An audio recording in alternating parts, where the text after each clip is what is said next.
Listen up here. The restaurant industry is grueling and unpredictable, just like this show, from the front of the house to the back of the house and all in between. We will turn up the heat, you turn up the volume. I'm Chef Antonio Caruana. Welcome to the Tell All Podcast, the Burnt Hands Perspective. This podcast contains explicit and potentially offensive material. You've been warned. Now buckle up, bitches. Let's go. All right. We're back. I know, again, once again, we're always back. Again, I like saying that because it's we love habit. saying it. We need to come out. I'm coming up with a new one. I know. We got to Who we got come right with new here? entrances. Who's this guy? Maxwell McGibbon, we're here at the World Food Championships and met you here, and you had a totally different story because it's a competitive environment. So you have a lot of chefs here that work in restaurants, and you were kind of the opposite for a really good reason in food, and you found passion, but you did help. So tell everybody about yourself a little bit and how you came into this competition too. Yeah, so once again, Max McGibbon, born and raised pretty much south of Philly in Delaware, the New Jersey area. I've worked in corporate America for 16 years, and pretty much when the pandemic came around, I started working from home like everyone else, and that really kind of got me in my feelings and trying to understand how can I live in the present for once, because that's something I've always struggled with. Yeah. So, starting the food page and knowing that I've always liked to cook. Growing up, all I've ever watched was Food Network channels or any food channel, anything food related. So I think it was the right decision to make this food channel, Maxwell's Meals, on Instagram, TikTok, starting up on YouTube soon too as well. But it's really been able to push me into what I call pursuit of the present. You know, it's just something I long to strive for, and cooking is how I do it, and posting my content, feeding my community, families, and even my followers and friends. All my food's free, and I just love to do it.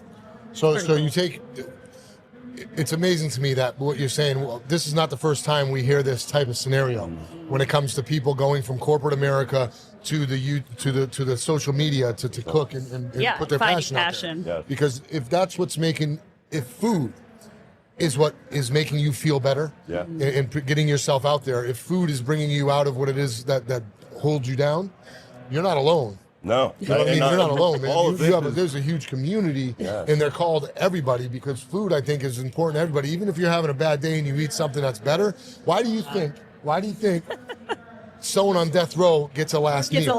Because at least they get their last meal, because food is that important to at least, hey, you're going out, but at least you get a last meal. So they could offer you anything in the world. They could offer you a cigarette, a prostitute, cocaine, right? They can offer you anything you want, but they don't. They offer you the last meal. They offer you a steak. And most people don't wince. I mean, most people don't think twice. They want their last meal, right? Yeah, it's important. But you said mental health, and we talked about that. So it's important why you kind of found the passion, because food obviously triggers, serotonin, dopamine, oxytocin response in our brain. And you said, you deal with some of that neurodivergent stuff, so it helps you actually focus. Yeah, and it's wild too, because I'm an introvert, but once I get talking and once I break out of my shell, I can talk forever. I could talk about anything. I can get along with everyone. And it's food, that subject that brings you out? Brings you together. Makes that connection. Nice. So you have you're starting your Instagram or your social media, right? Yeah. So you're building up your army, your brand, and everything else.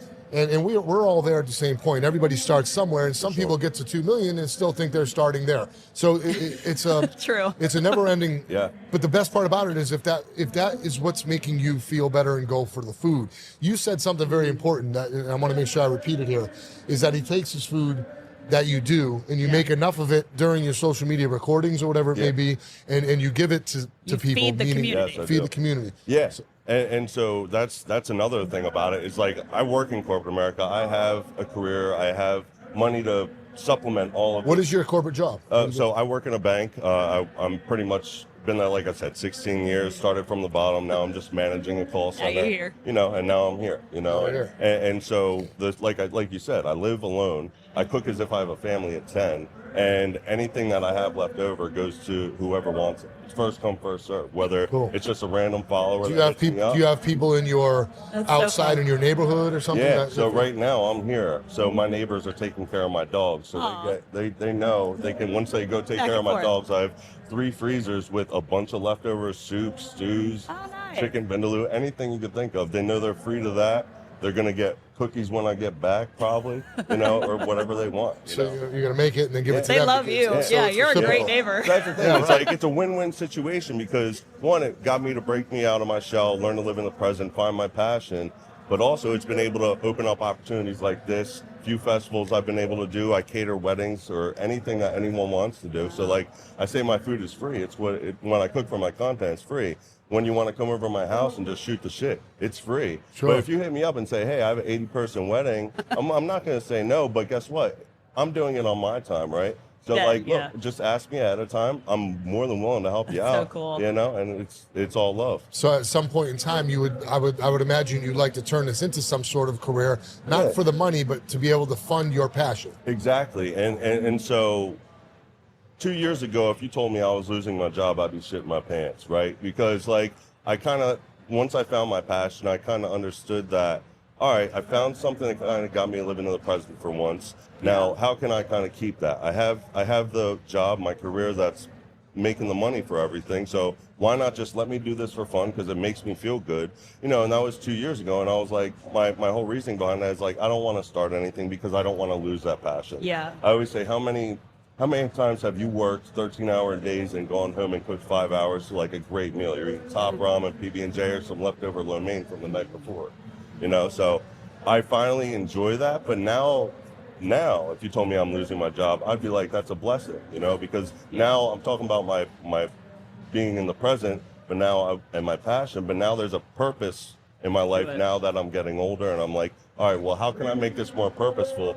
So once that purpose and passion balance out, I think that's when I'm going to have to break free and kind of do what I need to do. You're going to have to, anytime we're in the culinary world, anytime we're dealing with the food industry, and anytime we're doing hospitality industry, the only way to succeed in it, honestly, is to sacrifice and risk and take the chance. Because if not, you're not going to ever get out of where you are. And that goes for everybody in the industry, okay?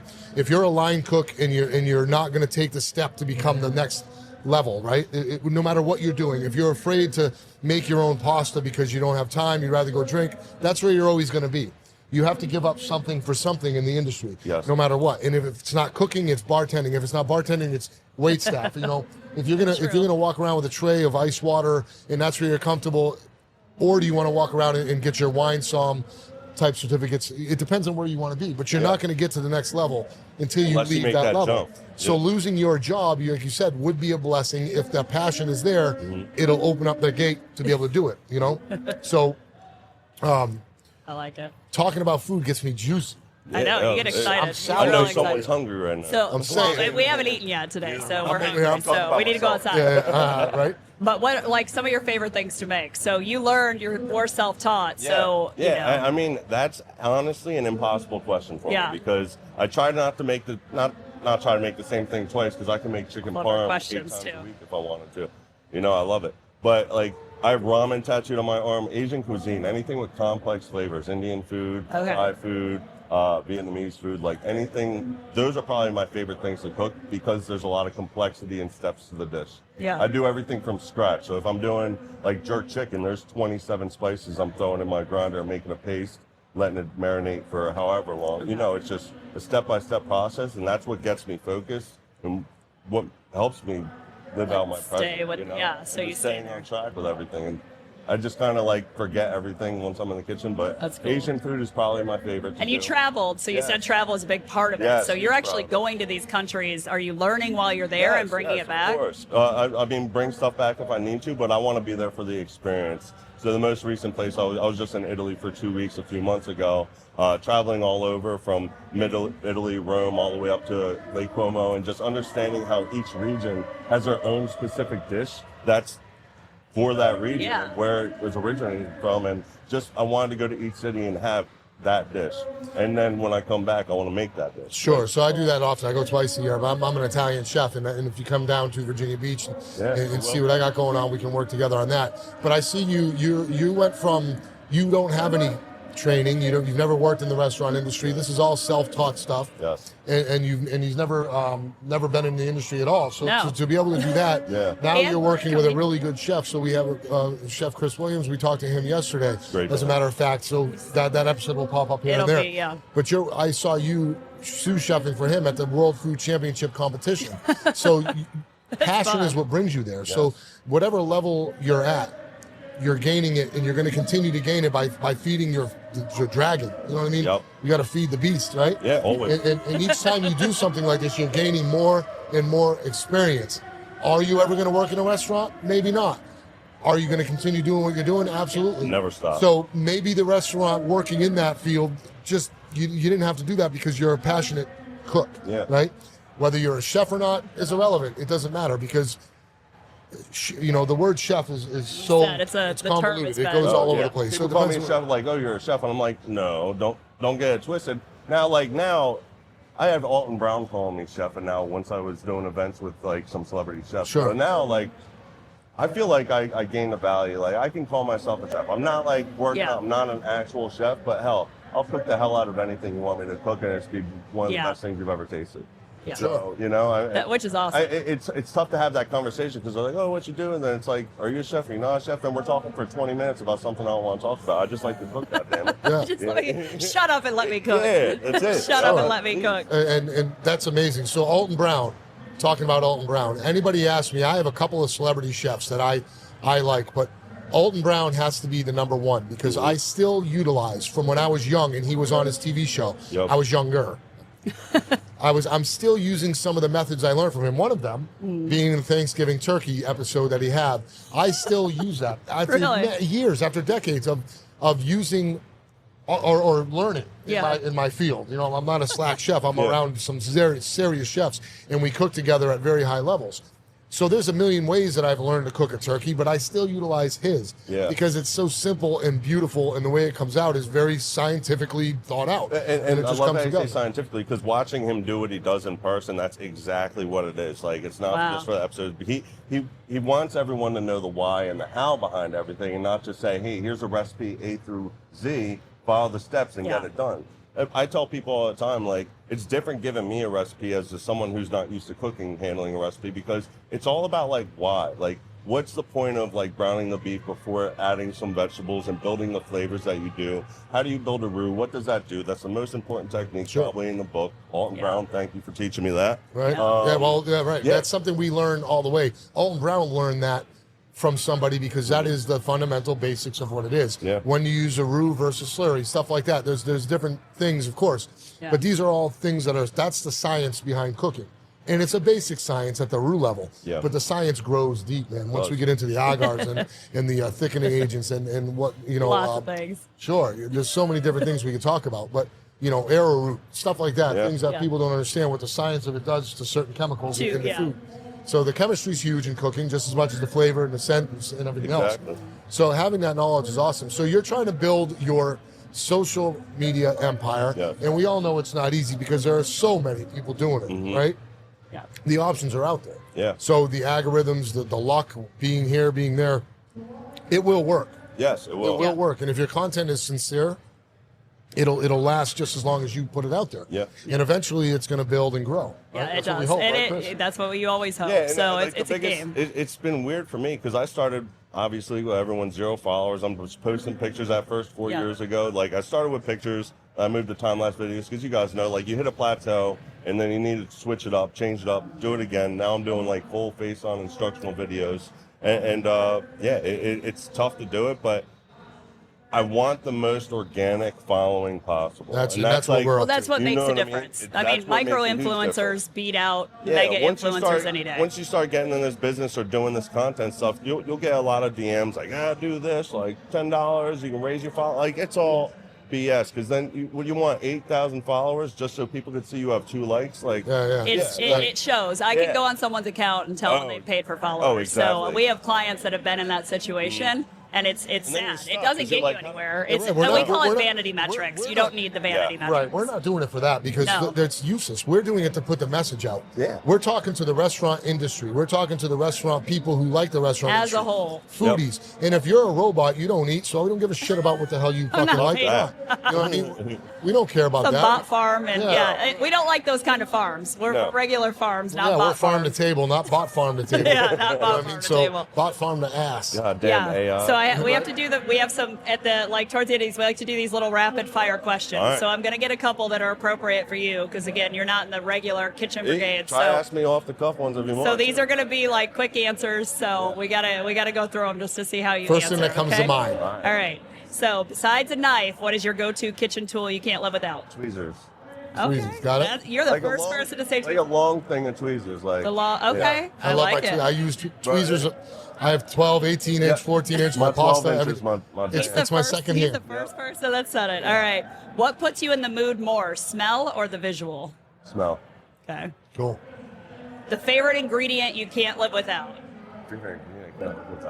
Take one thing. Potatoes. Oh, Potatoes. good one. Okay. That's I like that. Good. Yeah. What cooking method intimidates you the most?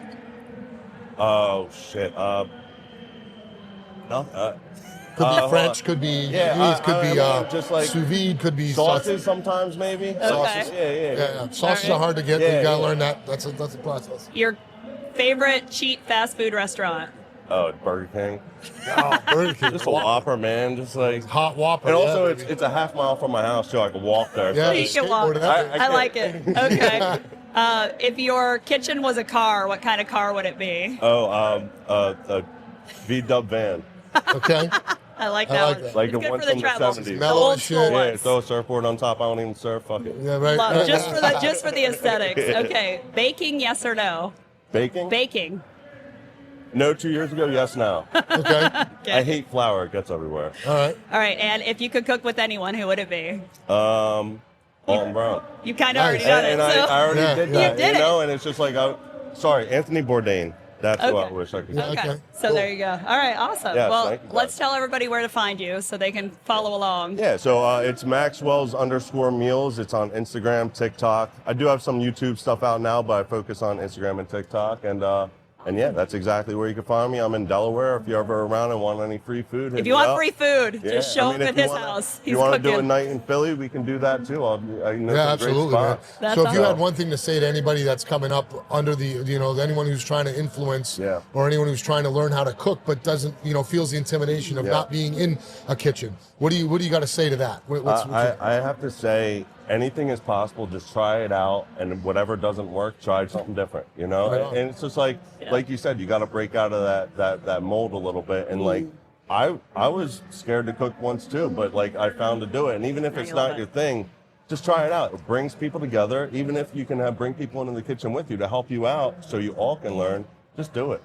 And feed them after. From going from scared to cook once to cooking with Alton Brown without Alton having Brown, any yeah. restaurant in the middle is something to be said. Yeah. So Yeah. follow this guy. Congratulations. I appreciate Follow this you. guy. All right. Thank you for being Thank here. you. man. Thanks We so much. appreciate it. Appreciate you. Yeah. Have a great day, man. Enjoy this fucking World Food Championships. Oh, I know. And Last day's again, gonna be a good one. live and direct, WFC, right? Here we WFC. are.